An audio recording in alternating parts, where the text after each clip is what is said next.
Welcome to odds.com NBA coverage for February 17th, 2021. I'm Trot Wam on Twitter, filling in for Jimmy the Bag, who's on a very much needed vacation. Welcoming in a new addition to the family. Congrats to the family there. I'm coming off of a slight negative day, though. We did the show on Friday. Uh, Coming off of a slight negative day, 2-2. We were affected by a few blowouts there. We weren't going to go all the way into it, but for right now, my current record shows at 39-37 after going 2-2 last game, 3-1 the show before. Like I said, flu blowouts kind of ruined this for us there, but again, neither here nor there. We're here to bring out more cash and bring it in as quickly as possible. Now, I'm anticipating some of these games that I'm talking about today, the lines to move.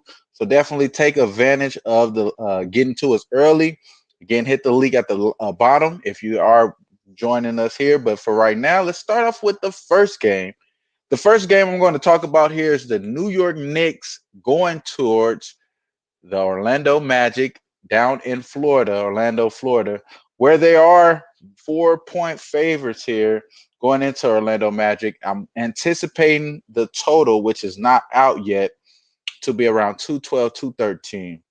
And again, let me just double check this to make sure that they're not out. Just to make sure that they're not out yet, but I believe that there's no total for this game. We're doing this show on February 16th. It's 8:32 my time at night, so there's not a lot of totals here on the West Coast, but we're going to get a lot of information from FanDuel. A lot of odds that I took here so far is going to be from FanDuel, so I'm going to use them for right now. Now, going into this Orlando Magic game, once again, the Knicks are favorite coming in on the road at 4 points. Seeing Bet MGM is already laying at 4.5. So you're seeing that there are books that are leaning towards the Knicks here, and rightfully so. I mean, going into the injury report here for the Orlando Magic, we have Cole Anthony, who's out, won't be able to see the court until after the All Star break. They just recently added to his injury report, who was originally a shoulder strain, if I'm not mistaken, to now being a fractured rib. So he has a fractured rib along with the shoulder strain. He won't see the court until after the All Star break. Evan Fournier, one of their top 3-point shooters, marksman there, and a lot of the heavy usage rate was relying on that guy as well since Marco Fultz is out. He's out as well with back, I believe, contusions or just a back injury from what I wrote down here. Now we do have some people that may be possibly coming back. James Ennis is questionable. Alfaruk Aminu is questionable as well. Those two guys are not necessarily big impact players. Obviously, on both sides of the ball, they are on the defensive side. So other than them being a very good guys on defense, Aminu kind of here and there on the 3-point range there, but I'm not anticipating them guys coming back being a big impact on the team and helping this team who seems like they're on a bad morale anyway. Now, Orlando is coming off of a 109 loss, 190 loss to the Suns. The Suns look like they're putting the work towards Brooklyn without James Harden and Kevin Durant. I'm sorry, without Kyrie Irving and Kevin Durant. So it seems like this is a really good Suns team. When they lost about 19 points there, it kind of started off early though for the Orlando Magic. They came out 16-28 in the first quarter, shooting 25%. Nikola Vucevic, who's pretty much been the only reliable source of points, had 42 points prior, who end up losing, which we actually end up losing money on that Sacramento game on Friday. So he was coming off of a 42-point game on Friday to go turn around on Sunday and only score 2 points in that first quarter. So obviously it was some sort of fatigue for Nikola Vucevic. He finished the game with 14 points, from going 42 points to 14 points. Yeah, you're definitely not going to win those games out there if that's your ace in the hole. Not being able to hold out production than some of these bench players. It was kind of a bad sign that they were going to lose that game. And another bad sign was that Terrence Ross was the team high leader in points at 23 points per game. So they really had no chance to even play or to even compete in this game against the Suns. Dwayne Bacon, though, been one of those guys that's a bright spot since all these injuries happened. He wasn't necessarily a guy that was going to be pushed out there. I don't think that was going to be just possibly like a contributor, a role player, but he seems like he's one of those guys that's just taking the ownership. Clifford, um, Steve Clifford, the coach of the Orlando Magic, seems like he trusts his guys, so his usage rate has been really up, and it has been showing. A lot of these guys have been aware of it. Terrence Ross, for example, did speak and allude to Dwayne Bacon being aggressive after their loss against the Suns, and that being one of the things that's keeping them afloat. They could be losing by worse from what they're saying here. And I kind of agree. Without him, they're pretty much on the back end. But even with him, having these guys out like Fultz, Cole Anthony, who was Fultz backup, and then from Cole's Anthony backup, Frank Mason to also have a growing strain, if I'm not mistaken. He was just released. They have to pick up somebody else now from the G League to pick up the pieces here. Is it just seems like they're really getting decimated at injury, and along with playing pretty good teams, they're not going to see any type of wins no time soon. So I would definitely just look at Orlando Magic as possibly a favorite fade team from here on out. It doesn't seem like they've got anything cooking. As much as players like Mo Bamba and other guys have been kind of getting in the rhythm, semi of a rhythm. They're not doing enough as far as production wise to take away from losing Fultz, losing Fournier, and having Nikola just to have some days off. I mean, 14 points. He just needed a day off, needed a break. He can't get that break. So that's one of those things that you got to look at this game is Nikola going to ball out or are they going to just do too much? I don't think he's going to ball out against this Knicks team. The Knicks has been playing really well, really great. They're coming off of a great win against the Hawks where Julius Randle just seemed like he just couldn't miss. He had 44 points, 1 point shy from his career high, which is 45 points. He had a career high in 3-point makes in this game against the Hawks, 7 for 13 from the three. That helped the Knicks go from a 123, 112 win to get pushed past the Hawks there. Now, the Knicks are actually rolling without their big center, Mitchell Robinson, who's had an injury there. They're 2-0 without him. Nerlens Noel, Taj Gibson, they've been filling in pretty decently, and I kind of anticipate those two veterans to continue to do that. Another thing for that I want to mention as well is that I would really low on this Knicks team, as I should, and I said this before. It is a lot of that because of historical reasons, but Tom Thibodeau, the coach for the Knicks, I actually have to tip my hat off to him that I do not have on. He's been doing a really good job, and the Knicks, along with getting Derrick Rose, who seems like he's been a great addition for a lot of these young guys, immediately coming out and telling all the reporters that he's here to mentor Emmanuel Quickly, and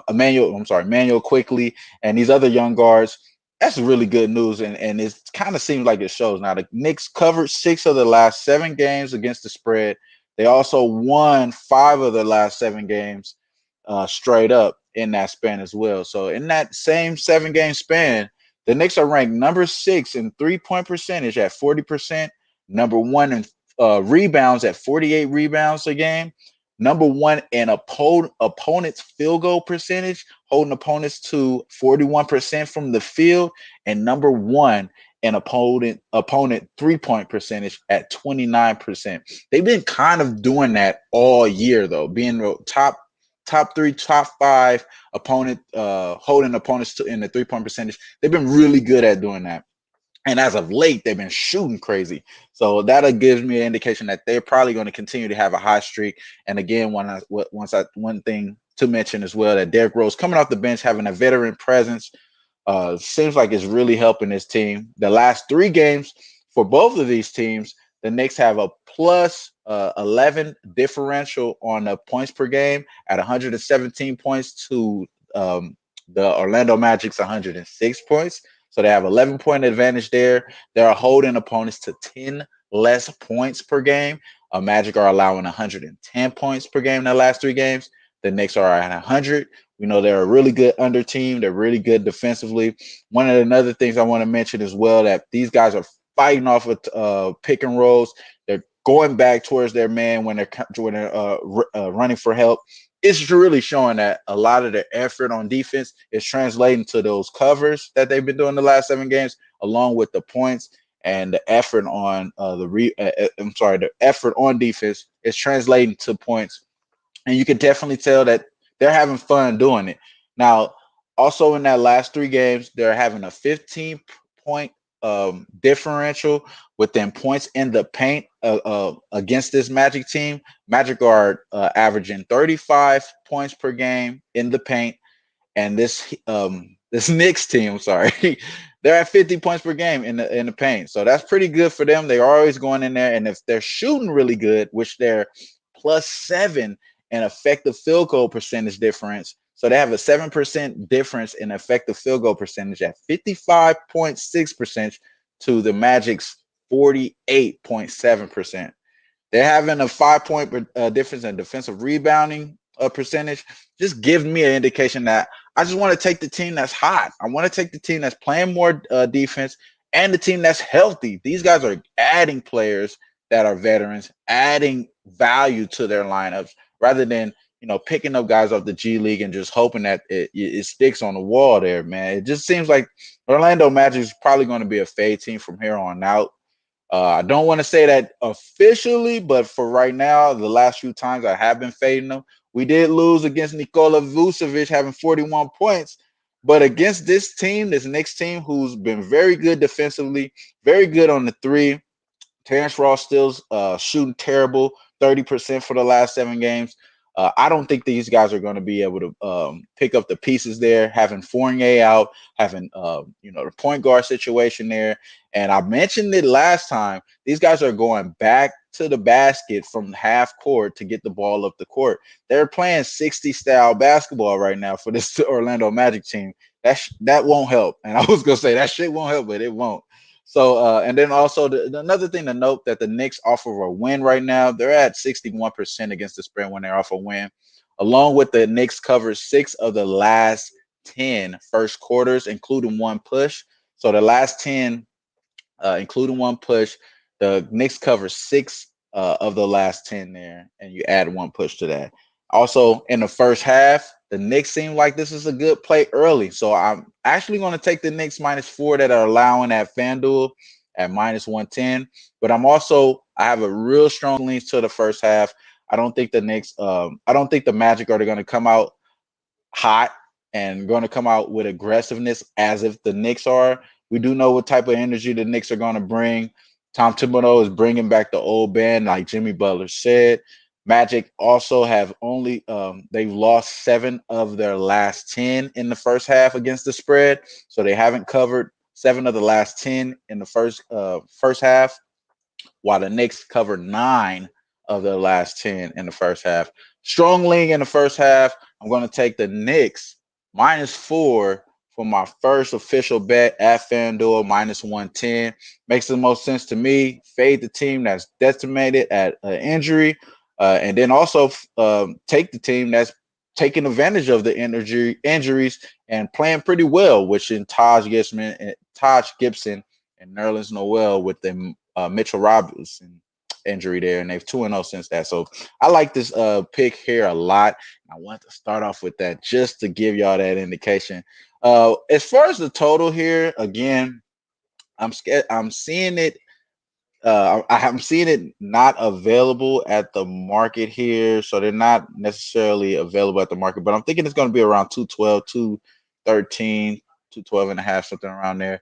I honestly would just say go under on this total. To be honest with you, I don't think that the Magic are going to be able to score enough points to go over this total. Even if the Knicks score 115 points, I still think that you're not going to see the Magic at 100 points. So you should be able to get under this total here. But neither here nor there. It's just a lean there. But going into this next game, I have 2 more games for the count. So 2 more games for the count.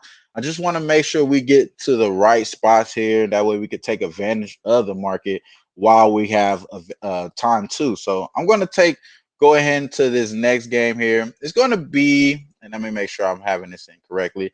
It's going to be the Denver Nuggets going on the road off of a back-to-back today to the Washington Wizards. who are showing there that they're favored by 3.5 points. So FanDuel is laying a 3.5 for the Denver Nuggets on the road against the Washington Wizards. This is an interesting game. This is a very interesting game. Now, the total is what I'm really interested in. The total is what I'm interested in, and I'll go through a little bit further on why. But this line was very interesting, and I want to bring up where I'm leaning in as far as the side perspective here. And I'm thinking of going towards this Denver Nuggets team, and there's a reason why. So, going into this game, we have the Denver Nuggets just losing today. So they just lost to the Boston Celtics 112 to 99 in that game. Once we said before on this show that the Nuggets are pretty much Jokic or bust. Today wasn't that case. Jokic balled out heavily. 43 points on 69% field goal percentage, along with 6 rebounds and 5 assists. I mean, he couldn't really have a better game than that, in my opinion. It was no one to be found though for this Boston Celtics team. I mean, I'm sorry, for this Denver Nuggets team up against this Boston Celtics team. The Denver Nuggets didn't have anyone else outside of Jokic that really played a great game. I mean, you could say Murray played an okay game. He did have 25 points, 9 for 16 from the field, 6 assists, 6 rebounds, but he had 9 turnovers. Now, after the game, the coach did make sure he let everyone know that Jokic needs some help. Jokic needs help. He needs help. I mean, it's only right. He kind of alluded to that this the 25 points from the 25 points from Jamal Murray was probably fool's gold, having that nine turnovers. And Jamal Murray even alluded to it after the game. I think he probably felt the vibe that coach was kind of like throwing him under the bus, kind of. So he did mention, I put this one on me, Jamal Murray says, I'm not sure if I ever had 9 turnovers in a game. I could have sworn I gave a quote last game that he's not sure that he was 4 for 17 from the field at all this time he was shooting basketball or something of that nature. I mean, I just don't think he's sure of anything at this point, to be honest with you. The Nuggets bench is what I am sure of. They're pretty trash without all these guys out. To go into the details here as well, and I'm sorry for not mentioning here, this was a game that they played today without Paul Millsap. They played without Gary Harris. They played without Monte Morris, who's been shooting really good from three. And they also played without their playmaker and, creating space general, Will the Thrill Barton. They played without these guys. So it kind of did show. Their bench definitely showed that. Their bench only scored 14 points today against this Boston Celtics team, along with there only being 3 Denver Nuggets players that scored over double digits. One of them being Jamal Murray. Obviously, it was Jokic at 43 points. And then there was the first career starter, Facu Campazzo, who got his first career start. He did throw a crazy pass to a corner three that went right past Kyle Kuzma. Just neither here nor there, but that was kind of cool. But he started today, had double-digit points. Can't really say anything bad about him. He did show up today. Other than that, no one was to be found, including it seemed like Michael Porter Jr. was out as well. He was 0 for 8 for the field today. Not good production from him. The Nuggets they're kind of so-so. They're kind of so-so. This is a team that I don't feel like I should have a lot of confidence in. Even though they did win their last 3 games before losing tonight, it doesn't seem like we should have any confidence for this team because they're not showing up to their potential. You are seeing Nikola Vucevic. I'm sorry, Vucevic. You're seeing Jokic balling out. You're seeing Jokic ball out. But other than that, you're getting so-so games from Murray. Either he's scoring or he's throwing over the ball, or he's not scoring, and he's keeping up with the ball. He's just kind of iffy, in my opinion. And having this bench, I mean, JaMychal Green and Michael Porter Jr., those guys only were able to conjure up 2 field goal makes today. I'm sorry, 1 field goal make today and 2 points. Not good at all. Michael Porter Jr. Exactly for him. I seen him miss 2 tip-in ducks today that were terrible. It just doesn't seem like this team is something that you could back long term. Now go again. to this Washington Wizards team. Washington Wizards, they're coming off two consecutive wins on back-to-back nights. One of those is against this Boston team that just lost to Denver. I mean, that just beat Denver. And that was and another one was an emotional win against John Wall's Houston Rockets, where they won 131 to 119. And those last two games, Mo Wagner has been the starting center. It seems like once Thomas Bryant was out, they kind of weren't having a full, consistent big man. They changed their lineup for the Wizards 17 times, so this was their 17th time that they changed their lineup. And in those two games, Mo has played pretty well. 26 points combined, 58% from the field, 40% from three. Now that is a lot better than Robin Lopez. So what I was going to say is that they've been throwing in Robin Lopez since Thomas Bryant was injured. And honestly, having Mo Wagner in there seems like it won't hurt him long term. So you got to keep that guy in there.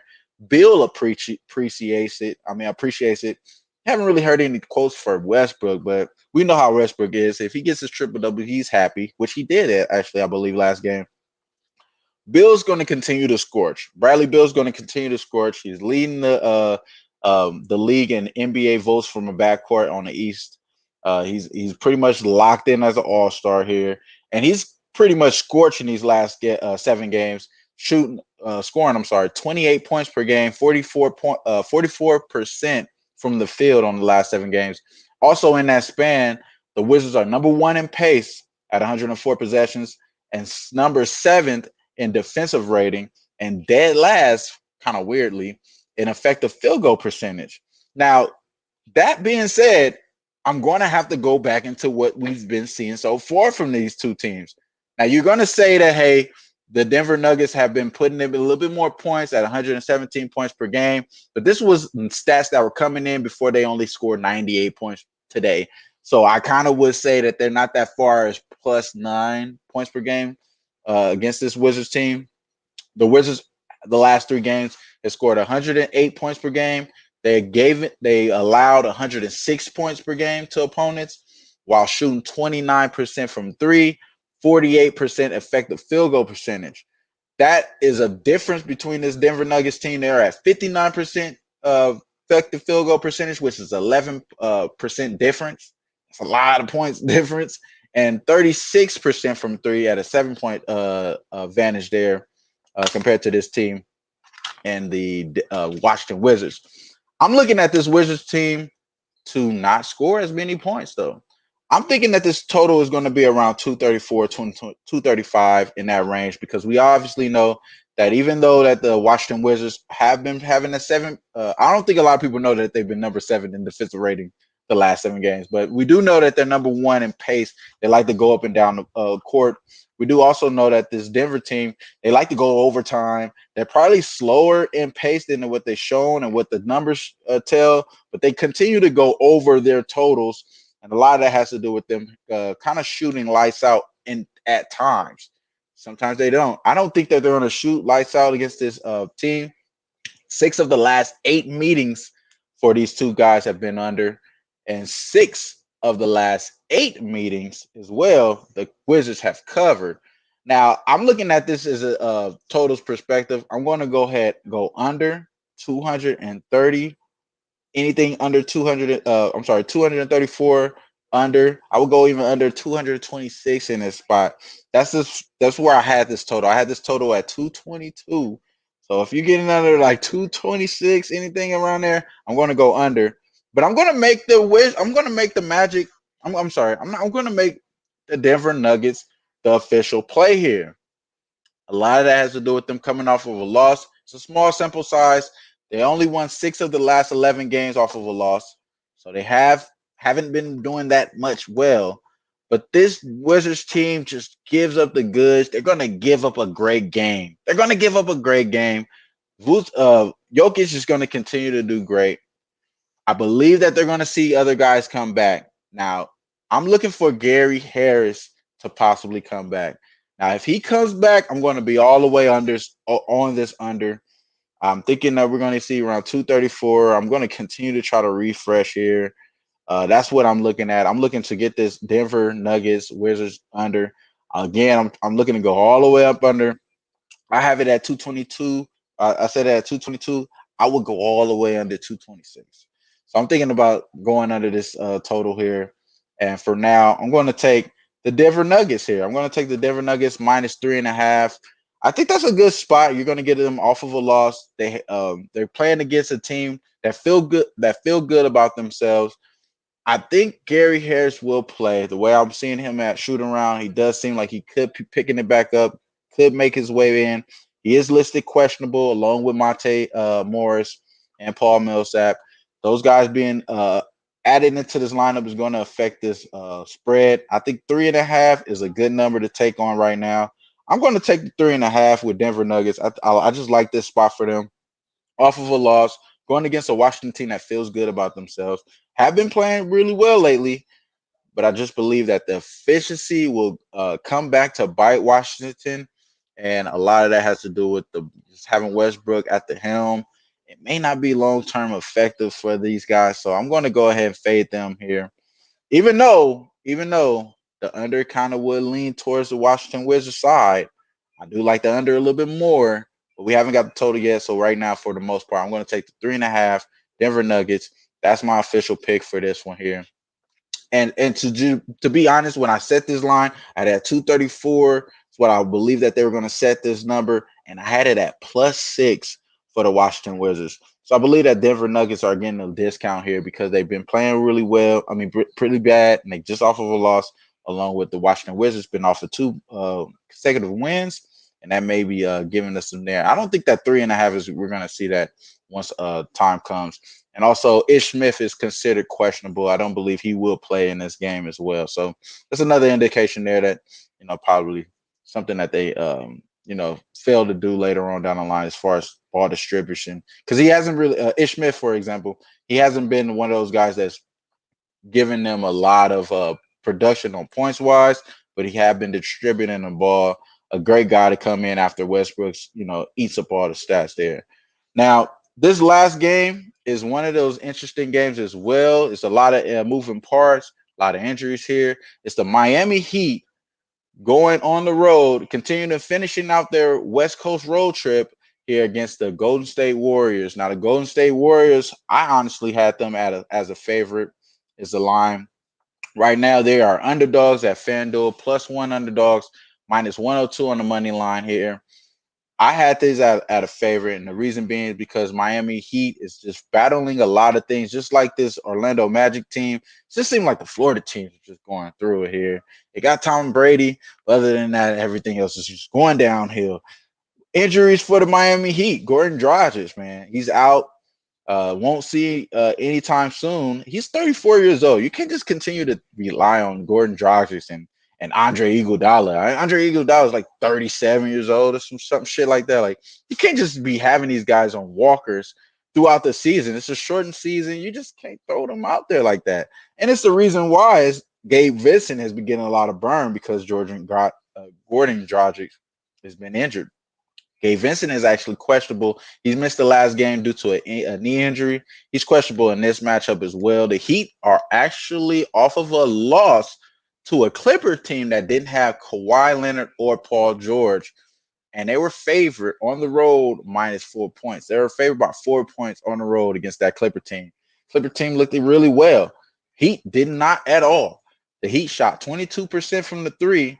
That's their stronghold there. Their 3-point production was what got them into the finals last year, and what got a lot of fanboys all excited about the Miami Heat. They allowed they didn't shoot really well, but they did allow Marcus Morris to have a season high 32 points, shooting 6 for 8 from the three. That was only 2 less than what the whole entire Miami Heat did that game. It's not good, bro. They shot 8 for 36 from the 3-point range of that game. The Heat are actually the Heat right now, they're tied for 10th in the East, right there with the Hawks, and that's the final playing spot for the playoffs upcoming here. So the final playing spot was the 10th seed, and they're at 10th seed. They're at the 10th seed right now, tied with the Hawks. You can't lose to second string teams like the Clippers without Paul George and Kawhi Leonard. That doesn't make sense at all to have a successful season or to have some type of hopes that this team was going to continue to get improve. After that high watermark with reaching the finals against the Lakers. The Heat are shooting terrible the last 7 games. They're shooting 35% from three-point percentage.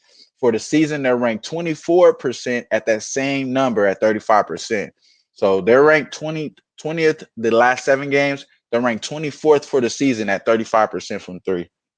They're not shooting really well. Jimmy Butler has been playing well, though.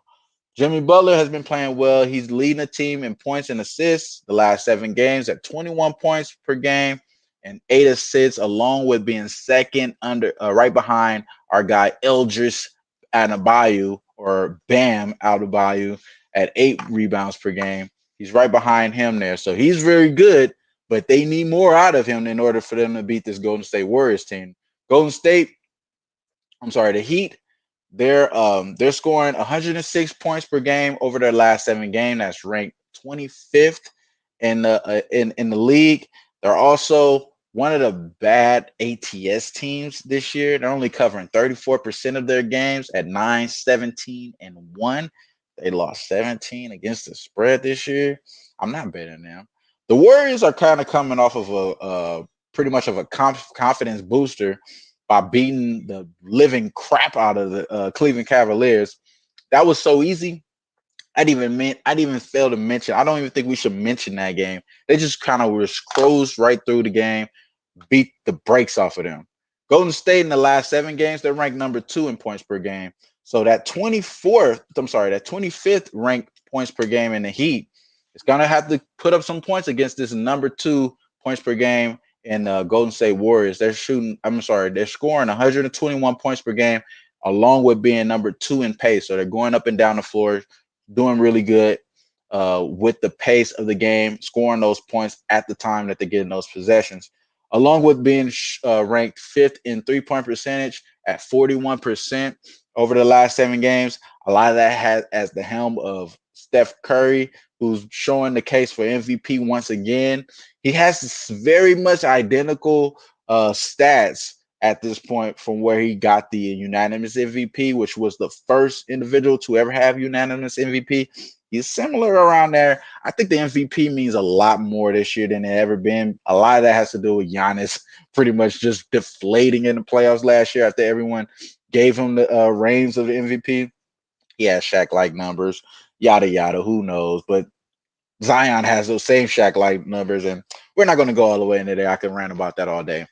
Again, on Curry, though, he's been impressive, man. The last 7 games for Curry, he's averaging 36 points per game, 58% from the field, 49% from three. Balling out of control. He's been on fire, and it seems like it's rubbing off on his teammates. Again, over the last 7 games, they're all shooting about 41% from the three. Kelly Oubre has been shooting lights out from three over the last 7 games, 45% from three. Kent Bazemore, another guy that you necessarily wouldn't think shooting really well from three, he's shooting 42% from three. These last 3 games for this Golden State Warriors, they've shown that they are a lot better than what the Heat have been portraying over their last 3 games. The Heat actually have been scoring 2 more points per game than them at 110 to 112, so in favor of the Heat. Other than that, opposing points per game. So they've been allowing 2 less points. So they've been allowing 2 less points than the Golden State Warriors at 110 to 102 points per game. Golden State Warriors, I think a lot of that has to do with them pushing up the pace, going all really out there and allowing opponents to get more possessions, because as much as you're pushing the pace, that gives the opponent possessions as well.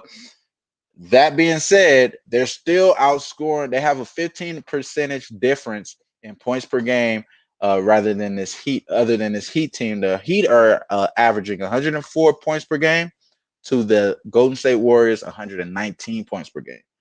They also have a 6% difference in effective field goal percentage in favor of the Golden State Warriors at 57% to 51%, and a 8-point difference in 3-point percentage.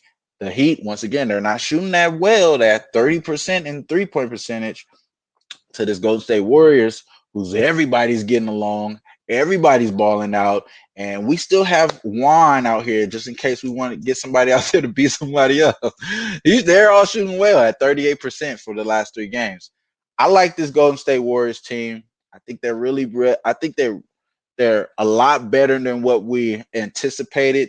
Uh, and honestly, I would just say the Heat, not necessarily that the Golden State Warriors are better than what we anticipated, but the Heat are just so much worse than what everyone anticipated. Other than myself, I'd have mentioned on this show before, I'm not a fan of the Heat. I believe that they had an easy way to get to the finals last year, and it's only going to get worse for them losing out on Giannis. Seemed like they were building their team around Giannis, that they weren't able to pull that off.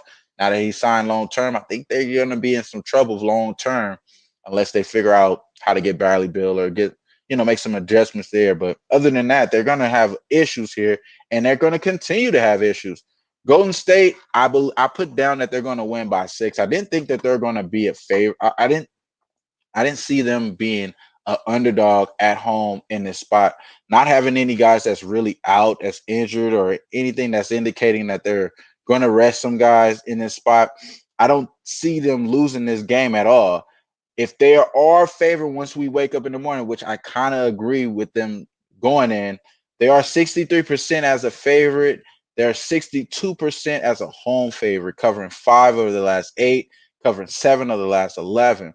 Heat, on the other hand, in their last 7 road games, they only covered 2. I'm sorry, they only won 2 straight up in their last 7 road games, and they covered 3 of their last 10 games. Heat has also lost 8 of their last 12 games against Golden State Warriors. I just don't think the Heat are just a better team in this spot. I do think they have the capability of balling, having Duncan Robinson and all these other guys like Tyler Hero. Even Kendrick Nunn, for sometimes he could get to the point that he's playing really lights out and he could push this team over. Just don't see that against this team. Now, I will note in favor of the Heat here that that Eric Spoelstra has been very much balling against the Golden State Warriors. I believe, if I'm not mistaken, I'll pull that up here shortly here. I thought I had that written down, but I didn't. Against this team, though, against this Golden State Warriors team, they kind of own this team. They covered the last 4 games, and after that, Golden State only covered 2 of the last 6 games. And if you add an extra 4 games, they only covered 2 of the last 10 games in this meeting. So they kind of been owning the Heat, and I would say Eric Spoelstra just having a great game plan against this Golden State Warriors team. This is a different Golden State Warriors team. Obviously, this is a different Miami Heat team. That being said, I don't think the historical stats is going to give us a good indication of what we're going to see here. It is something to note, though, just in case if we do start to see some game plan adjustments at halftime for the Miami Heat to finish it off. I just don't think that they're going to have the firepower to compete with this Golden State Warriors team that has been shooting lights out, playing really good defense. And let's just say that Andrew Wiggins may be having some issues. I mean, maybe primarily guarding Jimmy Butler may be in favorable.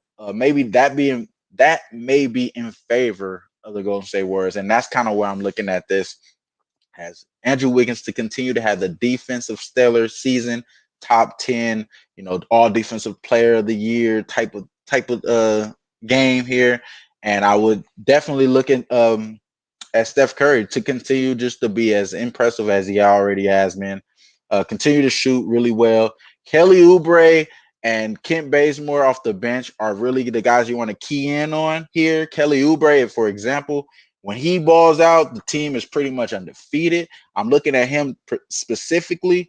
But other than that, I think they have enough on the supporting cast. Eric Pascal, Wanamaker getting into the hole. He hasn't been scoring inside the hole, but he's still getting in the hole, making these defense play honest there. And along with Juan Toscano, I mean, that guy is just incredible on defensive end. And he actually has a strap. I mean, he actually shoots really good. I believe he only shoots about 2-3 points a game. So he's about 40% over the last 7 games. But it's not neither here nor there, small sample size. But I just like this Golden State Warriors team. The Heat are a really bad ATS team. You betting on the Heat this year, you're losing money. The other way around, you're betting with Golden State as a favorite at home.